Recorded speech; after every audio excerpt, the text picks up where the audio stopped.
Que el Señor los bendiga, que el Señor nos siga bendiciendo.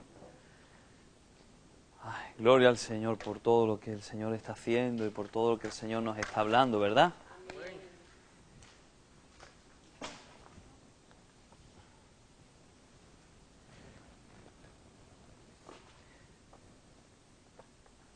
El Señor es bueno y para siempre su misericordia. Bueno, yo estoy como si fuera a predicar la primera vez. Estoy... Día nuevo. Día nuevo que ha hecho el Señor, que renueve su misericordia y nos dé de su capacidad. Pero es bueno siempre tener expectación en las cosas que Dios hace. Es bueno no perder la ilusión, no perder las ganas, no perder la expectativa de todo lo que Dios tiene para nosotros y depender de Él como si fuera el primer día, ¿no? Porque al fin y al cabo todo lo que hay en nuestra vida se trata de Él, ¿no? Y de Él venimos y hacia Él vamos. Yo, en lo que el Señor ha puesto en mi corazón para compartir con la iglesia hoy, ya llevo un tiempo dándole vueltas y veo acerca de la necesidad en los tiempos en los que estamos corriendo, porque hay tantos mensajes, hay tanta información en todos los sitios que hoy en día tenemos a disposición. Antes había que ir a Internet a buscar las cosas, ahora Internet ya está con nosotros, tenemos distintas aplicaciones en nuestros teléfonos móviles que si queremos pues nos van recordando el versículo del día, el texto del día, predicaciones y mensajes de hermanos que van compartiendo la palabra y tenemos mucha información que a veces viene muy intoxicada y que viene muy deformada, a veces por personas con malas intenciones que lo que quieren es hacer su voluntad, y en esto vemos el cumplimiento de la palabra profética cuando dice que en los postreros días se levantarán falsos maestros que enseñarán conforme a sus concupiscencias, conforme a los deseos de su carne, ¿no? Pero vemos también que hay otro tipo de enseñanza por parte de personas que con una motivación correcta muchas veces la información y la enseñanza no es lo más correcta posible. Pero todo esto forma parte del paradigma, del panorama en el que estamos viviendo y que nosotros como una iglesia madura podemos discernir y podemos decir lo que es bueno y lo que no. Y en los últimos tiempos, las últimas semanas, hay mucha información acerca de todo. La gente se está peleando en Facebook con una noticia, con la otra, y con no sé qué, y con no sé cuánto. Pero nosotros tenemos que tener clara cuál es nuestro llamado, cuál es nuestro propósito y para qué estamos aquí. ¿Amén? No para pelearnos, sino para poder bendecir. Y en las últimas semanas, viendo un poco el texto bíblico y demás, el Señor ponía en mi corazón poder hablar acerca de un tema que francamente yo no he predicado demasiado. Sí lo he enseñado en algunas ocasiones cuando he estado enseñando teología, pero ha sido algo que no suelo predicar, pero que siempre está presente en nuestra vida. Y estoy hablando acerca del Espíritu Santo. Porque el Espíritu Santo es ese gran desconocido, que a la vez es ese gran amigo y que siempre está con nosotros. Una vez oí la predicación de un hermano, un famoso predicador, que decía que él podía, cada vez que oraba y cada vez que entraba en su lugar secreto, él podía discernir en qué momento él tenía comunión con el Padre, tenía comunión con el Hijo y tenía comunión con el Espíritu Santo. Y que a veces la mujer le decía: hoy has estado hablando con el Hijo, hoy has estado hablando con el Espíritu, hoy te has reunido con el Padre. Y a veces a mí, y eso de alguna manera impacta, y a las personas que no tienen determinado discernimiento, incluso les puedo crear un poco de complejo espiritual, decir: Señor, yo quiero ese tipo de unción, yo quiero ese tipo de milagro, yo quiero ese tipo de espiritualidad.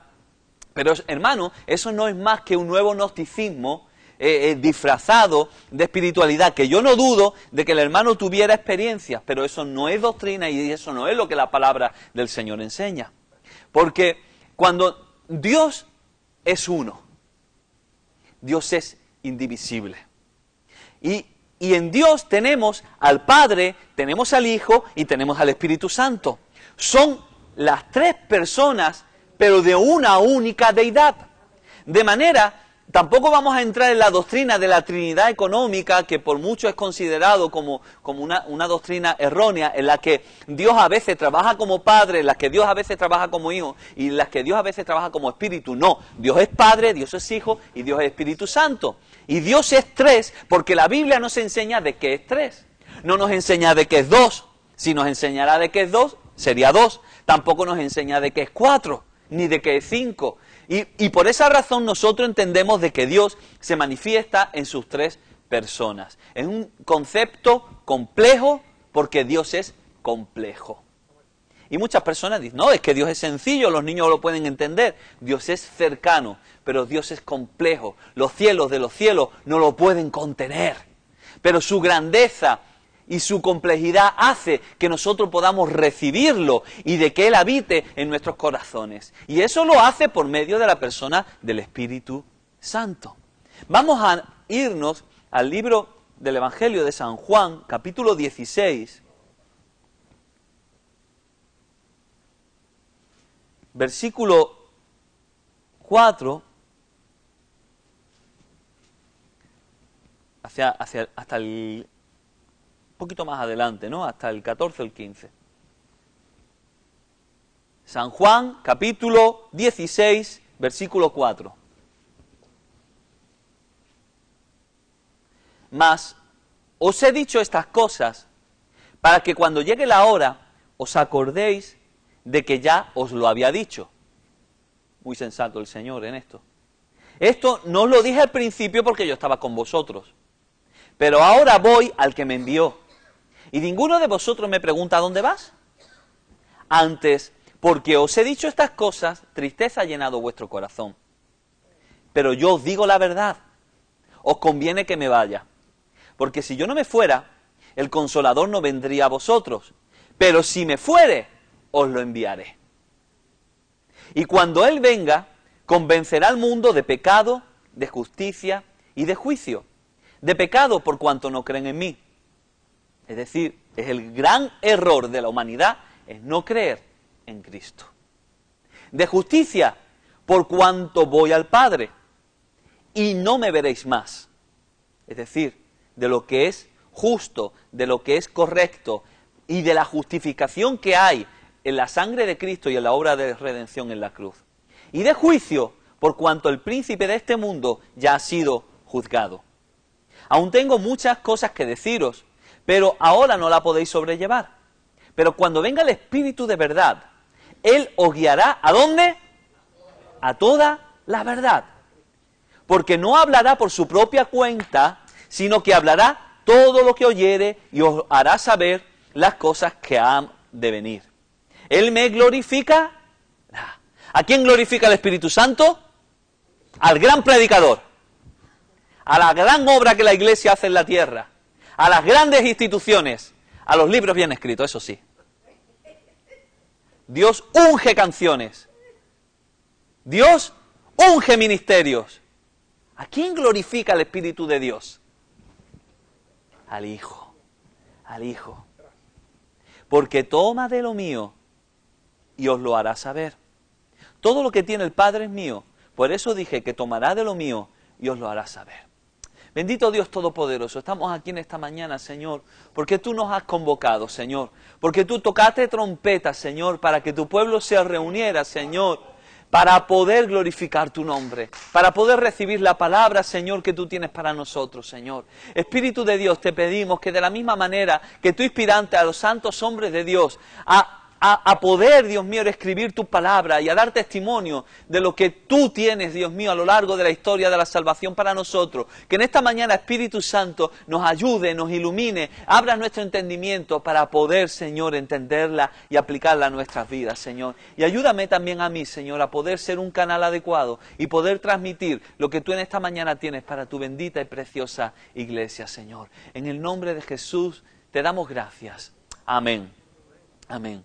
En el Evangelio de Juan encontramos una cantidad de teología acerca del Espíritu Santo Y en toda la Biblia en general encontramos mucho, podemos leer la Biblia desde la perspectiva de encontrar doctrina acerca del Espíritu Santo, o podemos leer la Biblia desde el punto de vista, desde la visión, desde la intencionalidad de poder encontrar doctrina acerca del Hijo o acerca del Padre, como decía antes nuestro hermano Carlos, que lo que vamos a buscar, eso es lo que encontramos.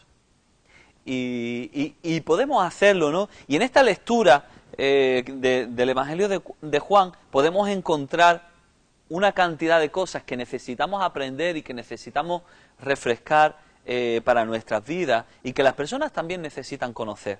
Y es, por ejemplo, el tema que estamos tocando en esta mañana, son 7 verdades acerca del Espíritu Santo que hay en el Evangelio de Juan. 7 verdades, pero podemos sacar un montón más. Podemos sacar... 3 puntos acerca de la dirección del Espíritu Santo, podemos sacar los 7 acciones del Espíritu Santo en nuestras vidas. Hay un montón de cosas que podríamos hablar, no solamente en el Evangelio de Juan, sino nos vamos al Evangelio de Lucas, que tiene una teología neumática acerca del Espíritu de Dios increíble, o en todo el Nuevo Testamento, ¿no?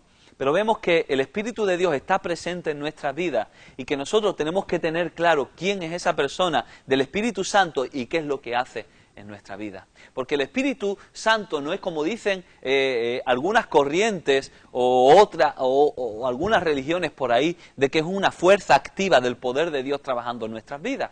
Eso no es cierto. El Espíritu Santo es Dios en nosotros.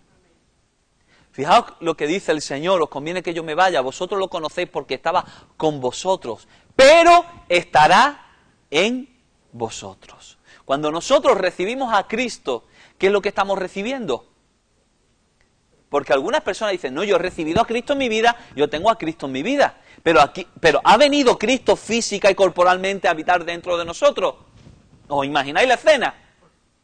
Es el Espíritu de Dios, el que se movía sobre la faz de las aguas, el Espíritu de Cristo, el que viene a habitar en nuestras vidas. Vámonos al principio del Evangelio de Juan, vámonos al capítulo 3, a ese famoso pasaje de Jesús con Nicodemo, en el que vemos, vamos a verlo rápidamente, cómo el Espíritu Santo es el que nos conduce al nuevo nacimiento. Dice el versículo 3, Jesús le responde a Nicodemo, San Juan 3:3, de cierto te digo que el que no naciere de nuevo no puede ver el reino de Dios. Por tanto, para entrar en el reino de Dios, ¿qué hay que hacer? Nacer de nuevo. Una persona no entra en el cielo, y esto es muy evidente, porque haga muchas buenas obras. Hay personas, cristianos incluso, que se pasan toda la vida intentando llamar la atención de Dios para conseguir su aprobación, para que Dios los use, para que Dios tenga misericordia, los cubra de sus pecados y se los lleve al cielo. Pero es que esa no es la manera. Esa es una buena intención, pero no es la manera. La manera es nacer de nuevo. ¿Quieres ver el reino de Dios? ¿Quieres entrar en el reino de Dios? ¿Quieres participar del reino de Dios? Con todo ese concepto de lo que es el reino de Dios en Cristo, que es increíble. Pero ¿quieres? Es a través del nuevo nacimiento. Y Nicodemo le dijo, ¿cómo puede un hombre nacer siendo viejo? ¿Puede acaso entrar por segunda vez en el vientre de su madre y nacer? Respondió Jesús, de cierto te digo, que el que no naciere del agua y del Espíritu no puede entrar en el reino de Dios. ¿Puede una persona entrar en el reino de Dios porque se haya criado en la iglesia? ¿Puede una persona entrar en el reino de Dios porque sea hijo de pastores, hijo de creyentes fieles? Porque no, solamente el nuevo nacimiento nos garantiza la entrada en el reino de Dios. Porque lo que nace de la carne, carne es. Y lo que nace del Espíritu, Espíritu es. No te maravilles, vamos a leer estos dos versículos más. De que te dije, os es necesario nacer de nuevo. El viento sopla de donde quiere y tú oyes su sonido, pero no sabes de dónde viene ni a dónde va. Así es todo aquel que es nacido de nuevo. Es el Espíritu Santo el que produce nuestro engendramiento. No hace muchas semanas, hace muy poquito tiempo, estaba hablando con alguien en el que hablábamos acerca de la situación espiritual de algunas personas, ¿no? Así un poco en general.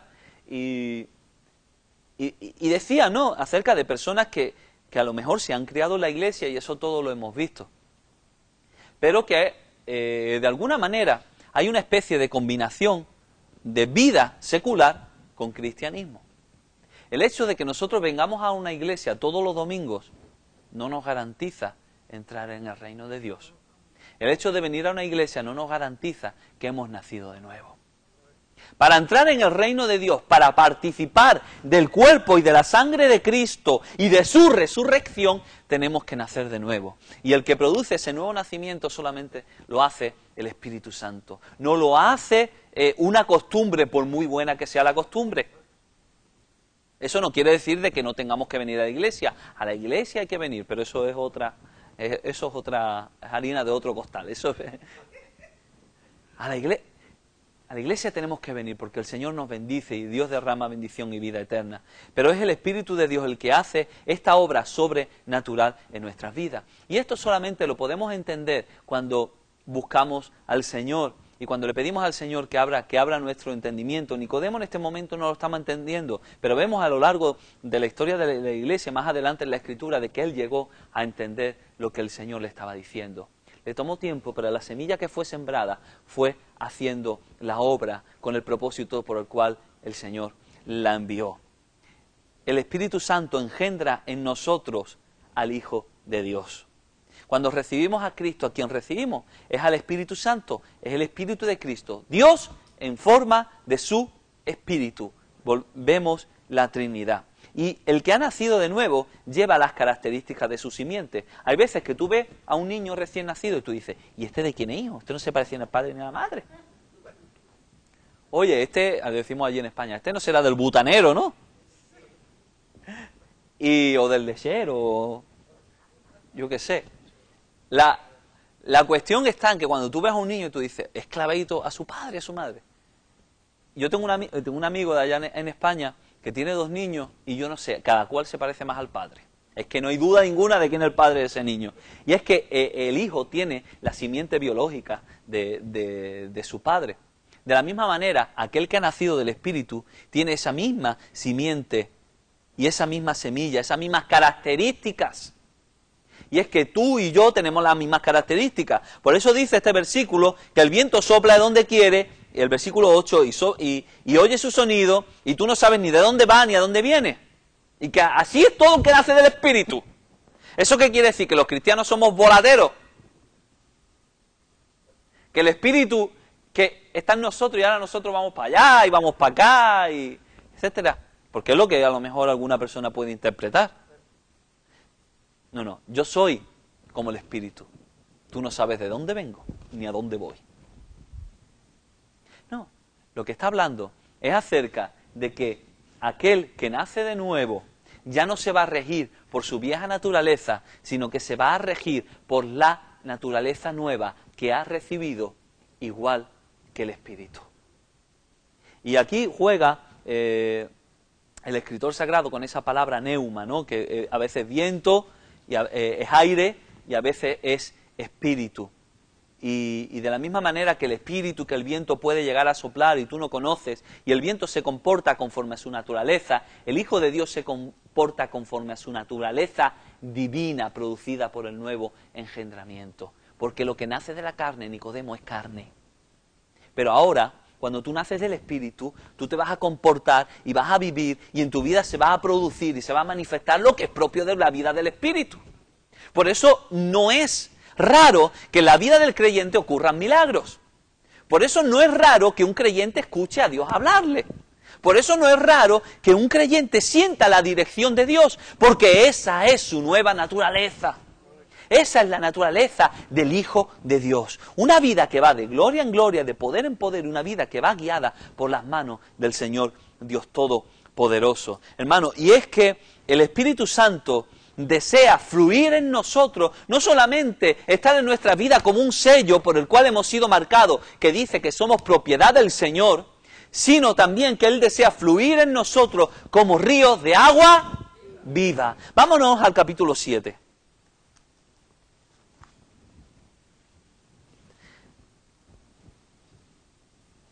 Capítulo 7, versículos 37 y 39. Porque aquí vemos cuál es el orden en la experiencia de la salvación.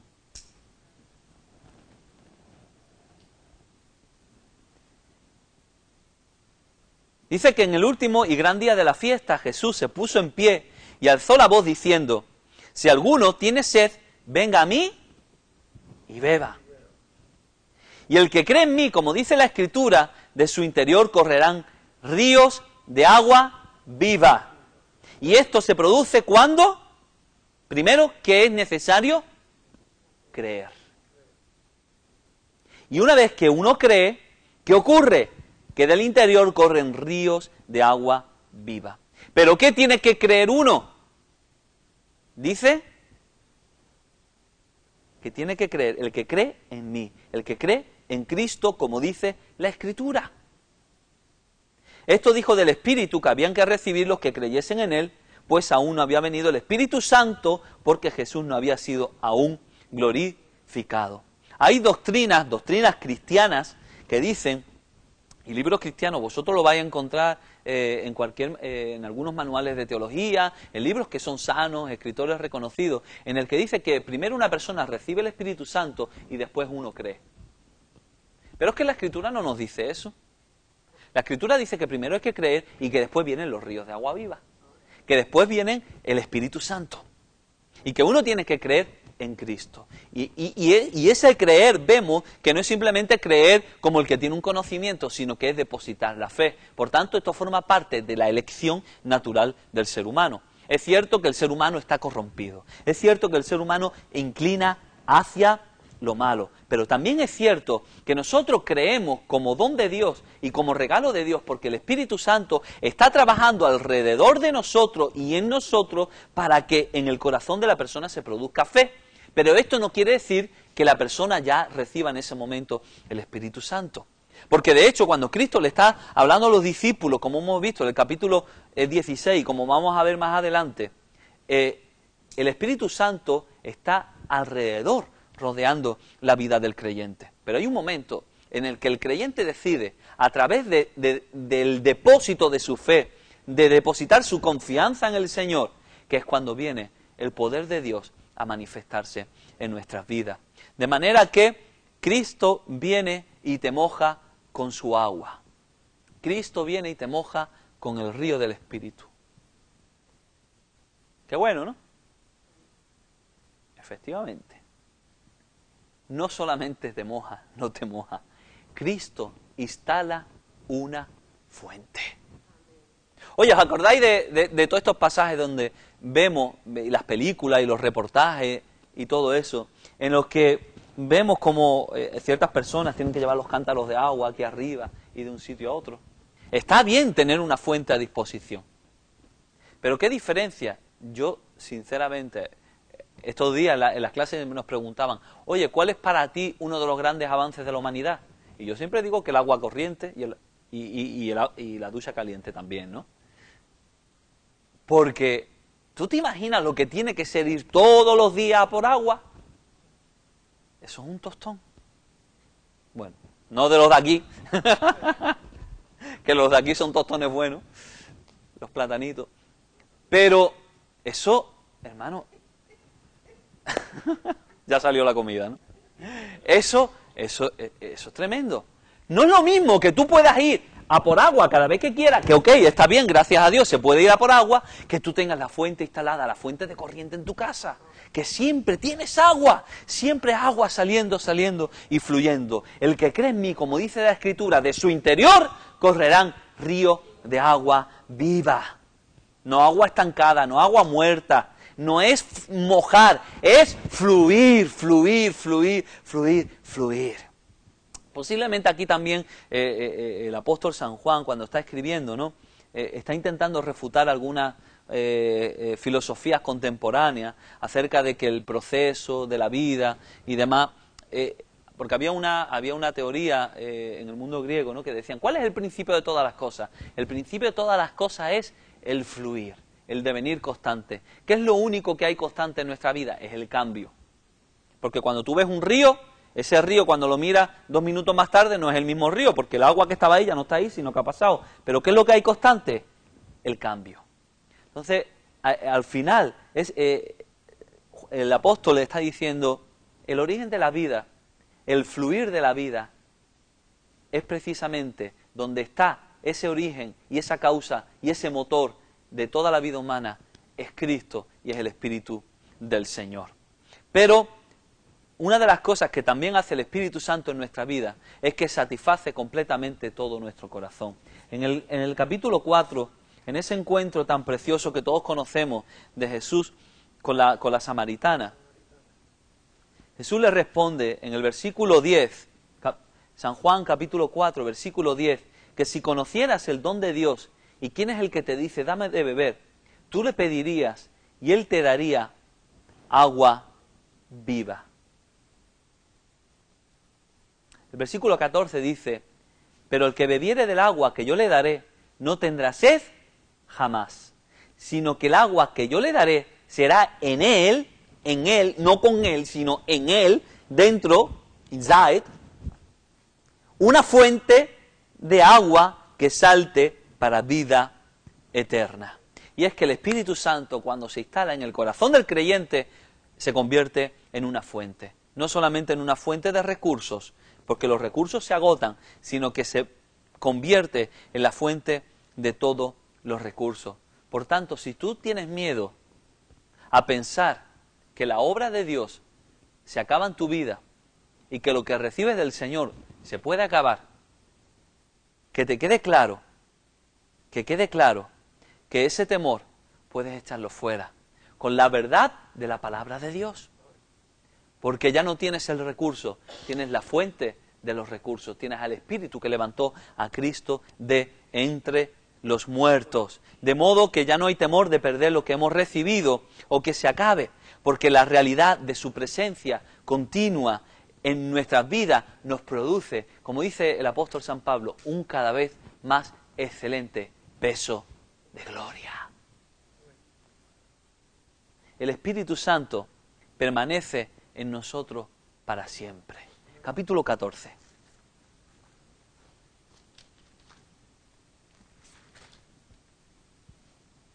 Capítulo 14, versículos 16 y 17.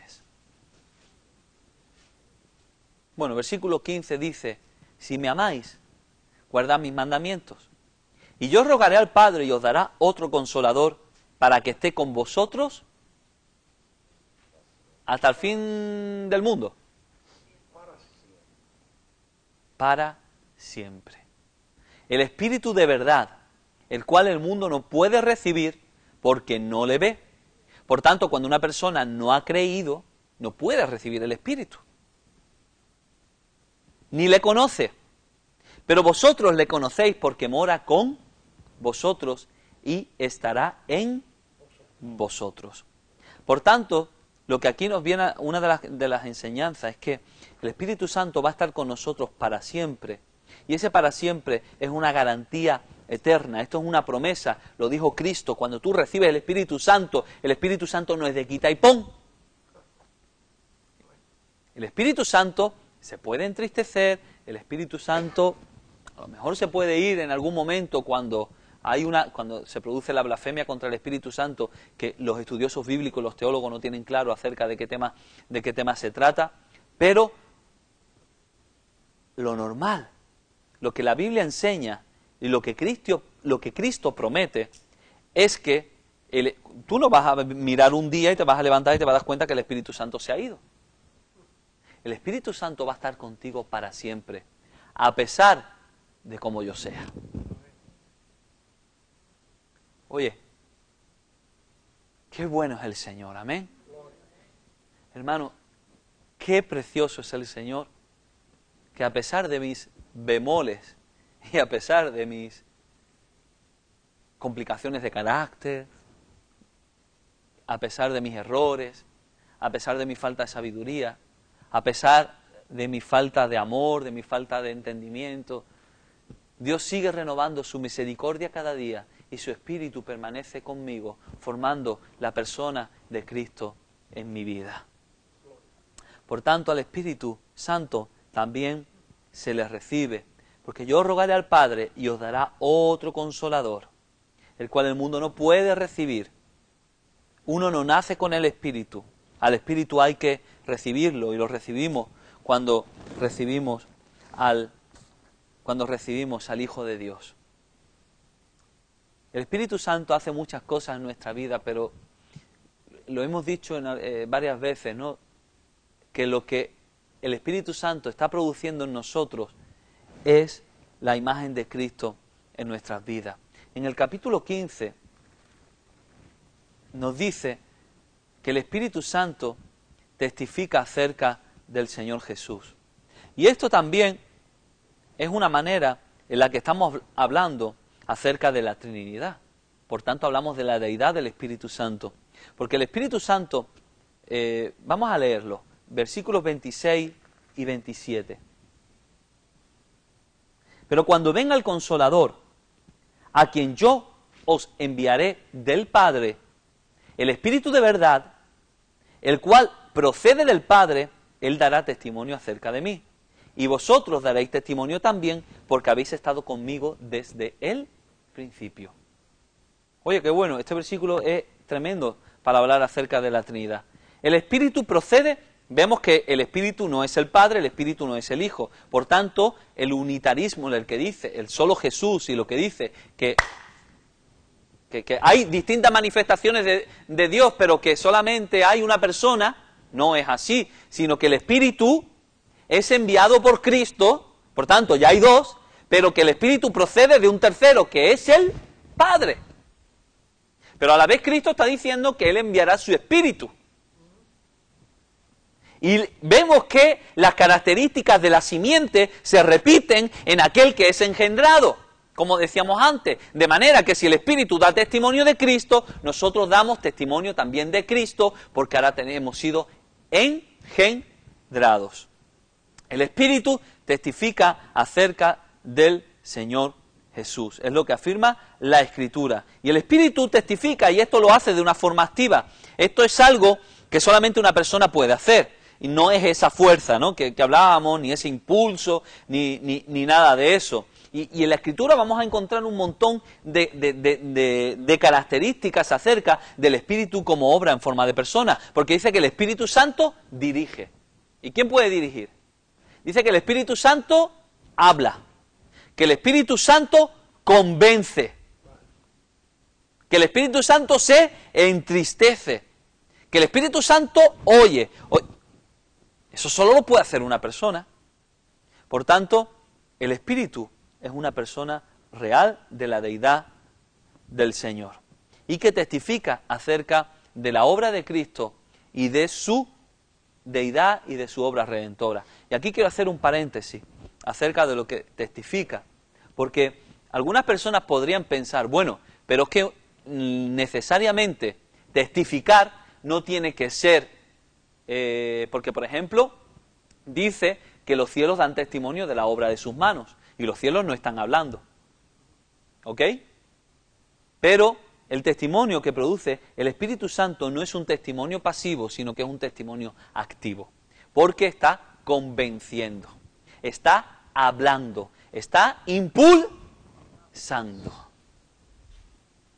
Por tanto, Él también hemos visto que testifica y vemos que también convence al mundo de pecado, de justicia y de juicio, según hemos leído antes en el capítulo 16, y esto lo hace al mundo, y lo hace de pecado, que es una palabra bastante impopular hoy en día, a nadie le gusta escuchar esta palabra, porque hablar de pecado es sinónimo de hablar de errores, y a nadie le gusta admitir sus errores. Pero hermanos, tenemos que hablar de pecado, porque incluso hoy en día, ¿no?, que hay una corriente muy positiva dentro de la predicación y dentro del cristianismo, pero hay que hablar de pecado, porque hablar de pecado no es negar la gracia de Dios, es todo lo contrario. Tenemos que hablar de pecado para poder hablar de la gracia y de la misericordia de nuestro Dios, que nos dio remedio para lo que no tenía remedio, porque nosotros por nuestros propios méritos no podemos borrar nuestra mancha. Ese es nuestro pecado. pero el Señor derramó su sangre, Dios se hizo hombre, murió en la cruz del Calvario, resucitó, venció la muerte e hizo lo que nadie podía hacer para que nosotros fuéramos al lugar donde nosotros no podíamos ir, allá a su presencia y sentarnos con Él en su trono. El versículo 12 del capítulo 16 nos da lo último, el último punto de lo que estamos hablando, que es acerca de estas 7 características del Espíritu Santo en el Evangelio de Juan. Capítulo 16, versículo 12. Hemos leído antes, dice, aún tengo muchas cosas que deciros, pero ahora no la podéis sobrellevar. Cuando venga el Espíritu de verdad, Él os guiará toda la verdad, porque no hablará por su propia cuenta, sino que hablará todo lo que oyere y os hará saber las cosas que han de venir. Él me glorificará, tomará de lo mío y os lo hará saber. Todo lo que tiene el Padre es mío. Por eso dije que tomará de lo mío y os lo hará saber. El Espíritu Santo es el que conduce. Él es nuestro guía. Él es el que da testimonio de las Escrituras, Él es el que da testimonio de Cristo, Él es el que nos guía hacia todas las cosas. Y esto es muy importante decirlo hoy en día porque también nos encontramos dentro del cristianismo una corriente en la que es una corriente gnóstica y muy basada en una visión muy veterotestamentaria, una visión muy del Antiguo Testamento, en la que Dios escoge a un líder y le da su visión y el pueblo obedece. Y es ok. Dios establece ministerios en su iglesia. Dios levanta pastores, maestros, el Espíritu de Dios hace su obra con nosotros. Y hay un orden en todas las cosas. Pero la Biblia nos enseña de que el Espíritu Santo está con todos los creyentes. Por tanto, es el Espíritu de Dios el que da testimonio en nuestro corazón y el que nos está conduciendo a toda la verdad de Dios. Por tanto, el creyente no necesita de nadie que le interprete la Escritura. La Escritura se enseña y Dios levanta ministerios en la iglesia que enseñen. Pero para poder entender, para poder conocer la voluntad de Dios, todo creyente tiene que aprender a oír la voz del Señor y tiene que aprender a tener una relación personal con Cristo para poder escuchar su voz y sentir la guía del Espíritu Santo conduciéndole en todo lo que es bueno. Había un montón de cosas. Los discípulos en este momento estaban inquietos con las cosas que iban a pasar y con todo lo que Cristo les estaba diciendo de las cosas que iban a suceder. Ellos estaban esperando que el reino de Dios se instaurara allá en la tierra y ellos estaban inquietos por las cosas que habían de venir, dice el pasaje. Pero Cristo mismo les dice, hay muchas cosas que yo ahora mismo no os puedo contar. No las podéis sobrellevar, pero el Espíritu Santo os guiará a toda la verdad. Y vemos que ese Espíritu Santo, y vemos el cumplimiento de esta Escritura, cuando en el día de Pentecostés la iglesia se funda recibiendo el Espíritu Santo, y ellos entonces entienden el cumplimiento de la Escritura. Y el Espíritu de Dios nos dirige, Dios mismo nos guía hacia caminos de paz, nos guía en la vida eterna. El Espíritu del Señor nos guía en medio de nuestra lucha diaria. El Espíritu del Señor nos guía en medio de su servicio. El Espíritu de Dios nos guía hacia las fuentes de agua de vida, nos guía hacia toda la verdad, incluso hacia la interpretación de la Escritura, como estábamos diciendo. Y solamente aquel que obedece al Señor puede ser dirigido por su Espíritu Santo. Y me estoy acordando del Salmo 23, cuando dice que el Señor es mi pastor y nada me faltará. Y el rey David, cuando escribe este salmo, hace esa especie hace esa comparación, ¿no? de esa imagen que hay del Señor como pastor. Y aquí es el mismo Espíritu Santo el que está diciendo que está guiando. Solamente alguien que es pastor puede guiar. Solamente el Señor, pastoreando a su pueblo, nos guía hacia toda la verdad. Y vemos esa relación otra vez con la Trinidad. Hermanos, nosotros como creyentes, como Iglesia de Cristo, tenemos que ser conscientes acerca de la deidad y acerca de la realidad, de la presencia del Espíritu de Dios en nuestras vidas. Amén. Es a través del Espíritu del Señor que nosotros tenemos comunión con Cristo. que tenemos comunión con el Padre, que tenemos comunión con Dios, es por medio de su Espíritu. El poder que levantó a Cristo de entre los muertos está residiendo en nuestras vidas. Tenemos a disposición todos los recursos de Dios, porque Dios está viviendo literalmente en nuestras vidas. Vamos a poner un segundo de pie para acabar. No podemos negar ni podemos ignorar todo lo que la Escritura dice acerca de su Espíritu, ¿verdad? De hecho, es el Espíritu Santo el que inaugura la dispensación de la Iglesia, ¿no? Muchas veces la falta de conocimiento, de saber, es como, imagínate que a un adolescente le toca ahora una herencia y ha heredado cientos de millones de dólares o de euros y ha heredado un montón de compañías y de empresas. Él sabe que sí, que tiene dinero, entonces él todos los días va con su tarjetita de plástico, con su Visa Mastercard, va a ir al cajero y sacar $500, porque sabe que puede sacar $500. Y bueno, y vive con eso. Oye, sacar todos los días $500 del cajero no está mal, pero se está perdiendo todo el resto que tiene. Muchas veces nosotros, con nuestro conocimiento del Señor y de la Escritura y de todo lo que hemos vivido y experimentado, hacemos lo mismo. Sabemos que tenemos algo grande, vamos y cogemos, pero no estamos usando porque no sabemos cómo funciona el resto de todo lo que tenemos. Ese chico tiene a su disposición no solamente dinero o $500 diarios, tiene a su disposición grandes compañías. Puede usarlas. Tiene un montón de recursos. Tiene la fuente de los recursos. Nosotros tenemos al Señor en nuestras vidas. Por tanto, vamos a orar y vamos a pedirle al Señor, salvando la gran diferencia con esta comparación, que Él siga trabajando en nuestras vidas. Amén. Que Él siga formando a Cristo en nosotros. Que nosotros podamos ser un testimonio de Cristo y dar testimonio de Él, de la misma manera que el Espíritu también está testificando de Cristo en nosotros. Que Él siga formando, que Él siga trabajando, que Él siga iluminándonos, que Él nos siga ayudando a entender la Escritura, que Él nos siga dando de su don de sabiduría para poder comprender y para poder obrar, que Él nos siga guiando en su servicio y que también Él nos use de manera milagrosa con otras personas, que Él nos use para poder llevar consuelo en medio de un mundo que necesita consuelo. Bendito sea su nombre. Bendito es el nombre del Señor.